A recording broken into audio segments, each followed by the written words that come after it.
안녕하세요. 오늘도 서연살롱을 찾아주셔서 감사합니다.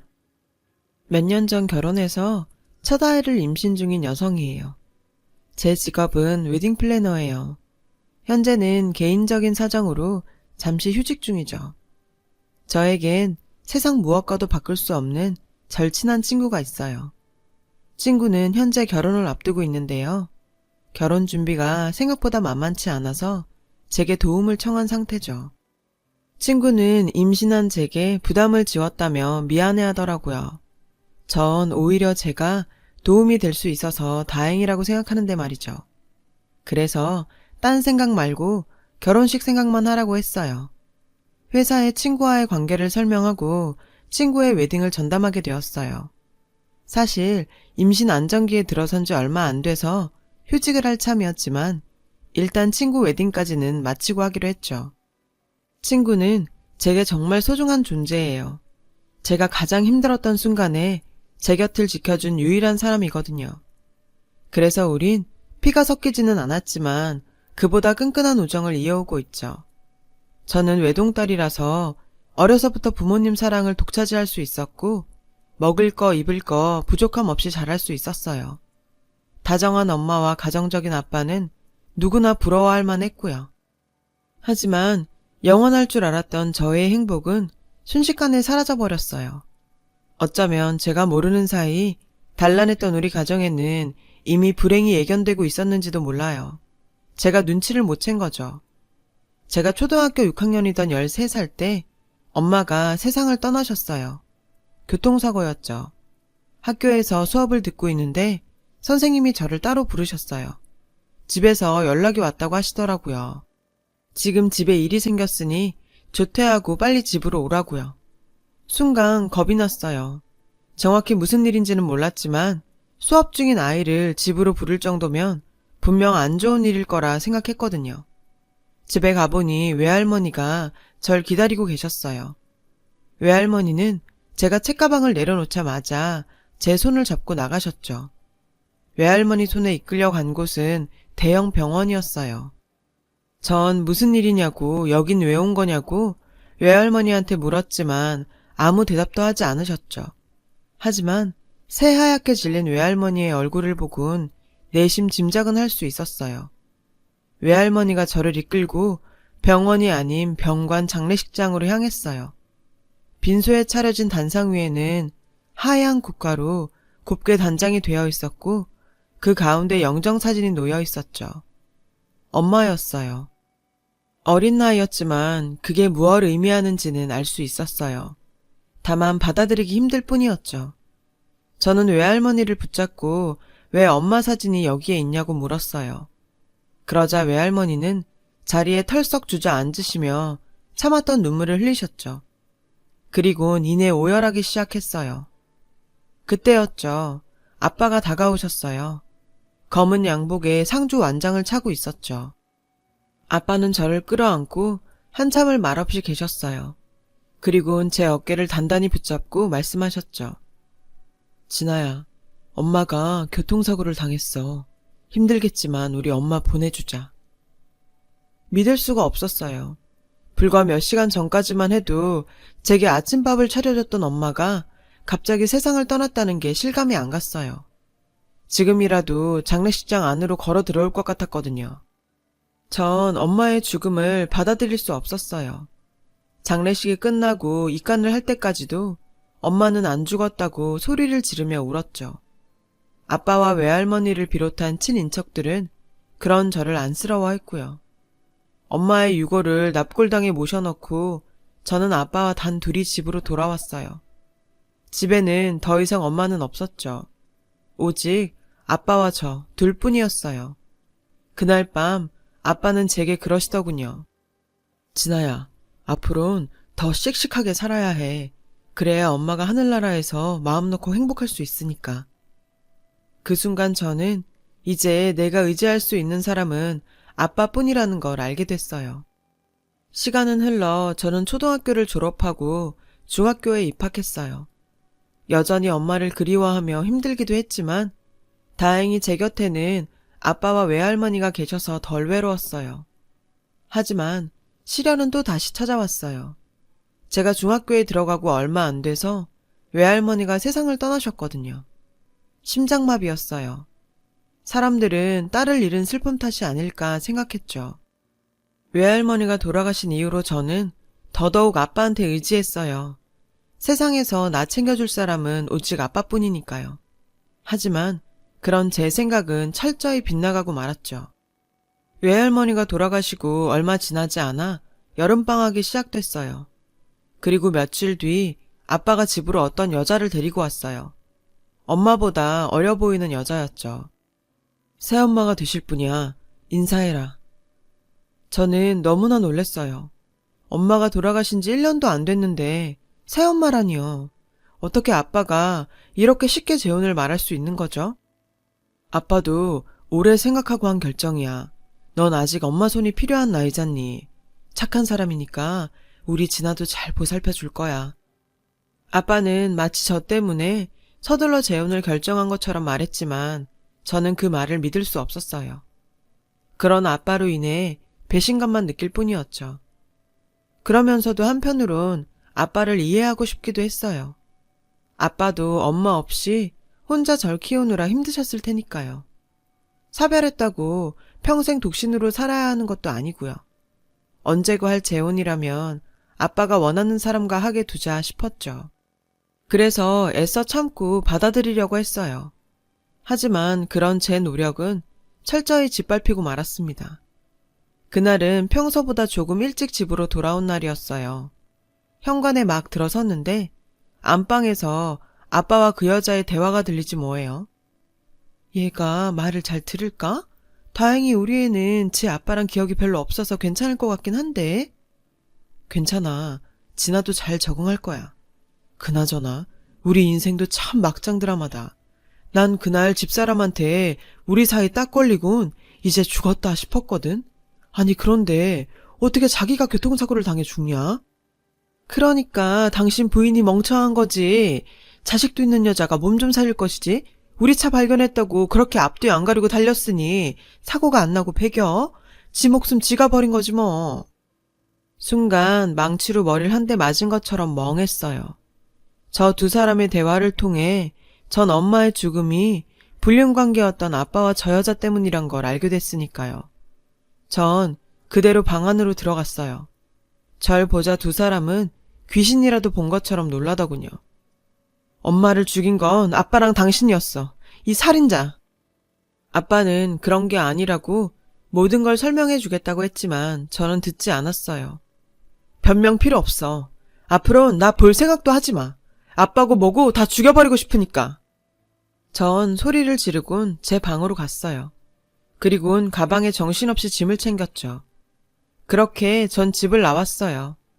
아빠가 절 막으며 제발 얘기 좀 들어달라고 사정을 했지만 소용없었죠.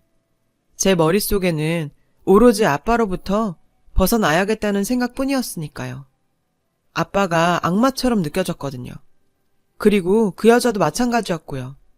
제게 그들은 엄마를 죽인 살인자였으니까요. 가방을 끌고 거리를 헤매는 내내 눈물이 멈추지를 않았어요. 믿었던 아빠에 대한 배신감과 그런 아빠 때문에 억울하게 죽어야 했던 엄마가 불쌍해서 참을 수가 없었죠. 그렇게 한참을 걷다 보니 버스 터미널이 나왔어요. 딱히 갈 곳이 없었던 저는 아무 버스나 잡아 탔어요. 종점까지 가서 내려보니 낯선 지방도시더라고요. 순간 막막했어요. 제 수중에는 현금 몇만 원과 교통카드, 그리고 통장에 모아놓은 세뱃돈 200만 원가량이 다였거든요. 제 나이를 생각하면 큰 돈이지만 정착을 하기엔 터무니없이 적은 돈이었죠. 전 일단 가방을 끌고 근처 찜질방으로 갔어요. 거기서 며칠을 지내다 보니 돈을 아껴야겠다는 생각이 들더라고요. 언제 어떻게 될지 모르니까요. 그래서 찜질방을 나와 정처 없이 돌아다녔어요. 끼니는 삼각김밥으로 때웠고요. 그렇게 걷고 또 걷다가 해질 무렵에 어느 교회 앞에 다다르게 됐죠. 마침 교회에서 누가 나오고 있더라고요. 옷차림을 보니 목사님 같았어요. 저는 무작정 목사님한테 달려가선 매달렸어요. 목사님, 저 좀 도와주세요. 갈 곳이 없어요. 잠시 당황하셨던 목사님은 친절하게 무슨 일이냐고 물으셨어요. 저는 거짓말을 했죠. 엄마는 돌아가셨고 아빠가 매일 때려서 집을 나왔다고요. 교회에서 일을 시켜도 좋고 다 좋으니 제발 먹고 자기만 해달라고 했어요. 목사님은 일단 저를 경찰서로 데리고 가셨어요. 경찰 아저씨는 제 이름과 집 주소를 묻더군요. 저는 혹시라도 아빠한테 연락할까봐 이름 외에는 아무것도 답하지 않았어요. 다행히 목사님이 경찰 아저씨한테 제 사정을 설명해 주셔서 그 지역 청소년 쉼터로 가게 되었어요. 그렇게 저는 쉼터에서 살게 되었고 쉼터 선생님들은 저를 그 지역 학교에 다닐 수 있도록 등록해 주셨어요. 완전히 새로운 삶을 시작하게 된 거죠. 솔직히 너무 일을 크게 벌린 게 아닐까 하는 생각도 들었지만 아빠가 한 짓을 생각하면 그런 걱정은 싹 사라졌어요. 쉼터 생활과 새 학교에 적응하는 데는 그리 오랜 시간이 걸리진 않았어요. 적응이 되니 나름 자유롭고 좋은 점도 꽤 있었어요. 아무래도 쉼터에 또래 친구들이 있다 보니 외롭지 않고 함께 살다 보니 꼭 수련회에 온 것처럼 재미도 있더라고요. 그렇게 저는 중학교 1학년 2학기를 새 학교에서 마치고 2학년이 되었어요. 그리고 그 무렵 친구 한 명을 만나게 되었는데 이 친구가 바로 앞에서 말한 둘도 없는 절친이에요. 친구와 저는 동갑이라서 방을 같이 쓰게 됐어요. 처음엔 둘 다 어색해서 눈도 못 마주치고 멀뚱하게 서 있었어요. 먼저 인사를 한 건 친구였죠. 서로 통성명을 하고 나니 친구가 제게 왜 여기 살게 되었냐고 묻더라고요. 저는 잠시 머뭇거리다가 제 상황을 솔직하게 얘기했어요. 제 얘기를 들은 친구는 놀라더라고요. 자기 상황이랑 너무 비슷하다고요. 친구는 어릴 때 아빠가 돌아가셔서 엄마랑 둘이 살았는데 어느 날 엄마가 남자를 만나는 걸 알게 됐대요. 거기까지는 아무 문제가 없었죠. 그런데 하필 엄마가 만나는 남자가 유부남이었던 거예요. 친구는 그 사실을 알고 충격을 받았고 남의 가정을 파탄내면서까지 불륜녀로 사는 엄마가 싫어서 집을 나왔대요. 저도 그렇지만 친구도 안 됐더라고요. 우리는 각자의 사정을 비밀에 붙이기로 했어요. 그날부터 우린 급속도로 친해졌어요. 학교에서도 쉼터에서도 늘 붙어 다녔죠. 비슷한 이유로 집을 나온 우리는 서로에게 동질감을 느끼는 만큼 끈끈한 유대감을 갖게 됐어요. 고작 15밖에 안 된 아이였지만 부모 아닌 서로에게 기대기로 했죠. 우린 학교에서 쉼터에서 사는 애라고 놀림을 받으면 둘이 합세해 싸우기도 했습니다. 그렇게 우린 서로를 지켜나갔어요. 나중에 성인이 되어 쉼터에서 나가야 할 때가 되면 같이 살기로 했고요. 그때를 대비해 우린 고등학교에 들어가자마자 아르바이트를 시작했어요. 물론 대외 활동은 쉼터 선생님의 감독하에 이루어졌죠. 혹시라도 문제가 생기면 보호자가 필요하니까요. 시간은 흘러 3년이 지났고 친구와 저는 고등학교를 졸업하게 됐어요. 웨딩 플래너가 꿈이었던 저는 관련 학과가 있는 전문대에 장학금을 받고 진학했어요. 친구는 대학 대신 제과 제빵 자격증을 따서 베이커리 막내로 취직했고요. 하지만 그때까지도 우린 독립을 할 만큼 돈을 모으지 못했어요. 아무래도 나이가 어린 탓에 돈 버는데 한계가 있었거든요. 다행히 그런 사정을 아는 쉼터의 배려로 우린 돈을 어느 정도 모을 때까지 쉼터에 머물 수 있게 되었죠. 그렇게 우린 1년 반 정도 더 쉼터에 머물다 퇴소를 하게 됐어요. 당시 전 학생 신분이어서 벌이가 많지 않았던 탓에 졸업하고 웨딩 업체에 취직하기 전까지는 친구가 월세를 감당해야 했어요. 제가 졸업 후 일을 시작하고 나서야 형편은 나아졌죠. 부모 도움 없이 살아야 했던 우린 최선을 다해 돈을 모았어요. 월급에서 월세와 생활비, 약간의 용돈을 빼곤 다 저금을 했죠. 언젠가 결혼을 하게 되더라도 우리에겐 손 벌릴 곳이 없었으니까요. 그러는 와중에 저는 선배의 소개로 남자친구를 사귀게 되었어요. 처음엔 사귈 마음까진 없었는데 계속된 구애에 어느 순간 마음을 열게 되더라고요. 이 남자가 제 남편이에요. 그렇게 한 2년 정도를 사귀었고 직장에서 어느 정도 자리를 잡았을 무렵 남친으로부터 청혼을 받았어요. 친구는 누구보다 기뻐해 주었죠. 그렇게 전 결혼 준비를 하게 되었어요. 그런데 친구가 뜻밖의 말을 꺼냈어요. 아빠한테 연락해 보라고요. 저는 펄쩍 뛰며 어떻게 네가 그런 소리를 하냐고 했지만 친구는 아빠랑 화해하라는 게 아니라 나중에 후회할지 모르니 여지를 남기지 말라는 거라고 하더군요.